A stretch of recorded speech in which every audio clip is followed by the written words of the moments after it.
Perfect love casts out fear. Perfect love. Perfect love is when we allow the Holy Spirit to come into our hearts and lives, and we love the way Christ loves us, unconditionally, expecting nothing in return. Just loving for the sake of loving. This past week, I met several great leaders. I was with several great leaders from my tribe in the WCA, the Methodist tribe, and then we met several other leaders. One couple is ministering in the greater Los Angeles area.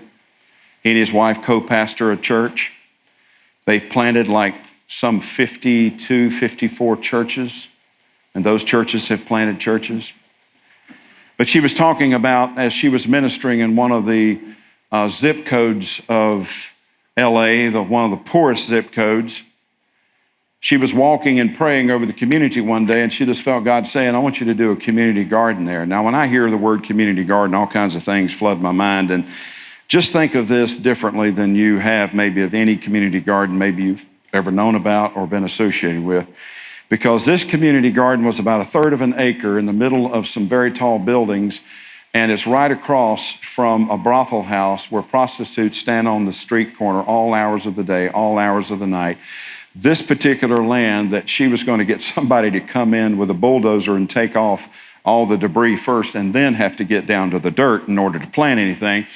This is right smack dab in the middle where the East Bloods and the West Bloods battle it out on a continual basis. There was literally blood on the ground spilt from turf wars from East Blood and West Blood. Now you got the picture? Yes. But she felt like God was calling her to start a garden there. And she was like, God, I know you're into strange things because you love me and you love people like me, but this is really strange, and I don't understand why you want me to do a garden right here in the middle of all of this chaos and all of this brokenness. And he said, I like gardens. In fact, I created one to begin with, and some crazy things happened in that garden and some sin happened, but I still believed in gardens because I sent my son into Gethsemane where he prayed for you, and he prayed for the East Bloods and the West Bloods, and he prayed for the ladies across the street and all their pimps. And I'm just telling you, he went to Gethsemane, but a few days later there was another garden, and in that garden was a tomb, and that stone was rolled away. I believe in gardens, and I believe in resurrection. So she planted a garden, they planted a garden, the church folks came out and they began planting, and things happened, and prostitutes would get bored because certain hours of the day they weren't getting much business, and they started to talk to them, and when produce came, they gave bags of groceries to them, and then when Thanksgiving came, they had frozen a lot of the vegetables and kept the potatoes, and they made a great big Thanksgiving meal, and they invited the ladies across the street and some of the gang members to Thanksgiving. Some took to-go plates, others, because Los Angeles, not a bad place in November, no rain that day, they set out and opened tables, and they had a meal.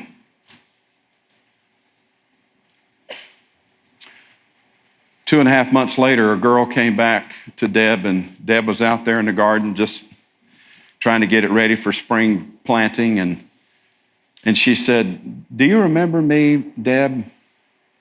She looked at her and she said, you gave me a Thanksgiving meal, and I took several to-go plates to some of my sisters, prostitutes. I just want to tell you, I've never had a Thanksgiving meal. I never knew my father, and my mother worked like I did. She worked on the street, so I've never had a family. I've never had a Thanksgiving meal. I don't know if you know how much that meant to me. And I just want you to know, would you pray for me? I don't want to keep living the life I'm living. She prayed for her. 2 months later, Tina came back. She said, Miss Deb, do you remember me? And she said, yes, I remember you. Tina, right? She said, yes. She said, Miss Deb, I really believed that prayer you prayed for me. I really believed in this Jesus that you kept calling on.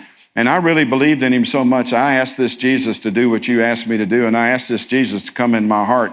And every day I pray for him, he just keeps telling me, I need to go to the Jesus people. I need to be a part of the Jesus people. I haven't worked on the streets in the last month. In fact, the last 2 or 3 weeks, I've got 3 ladies that want to come and be a part of the Jesus people. Will you help me find and connect with more of you Jesus people? She said, you already are Jesus people.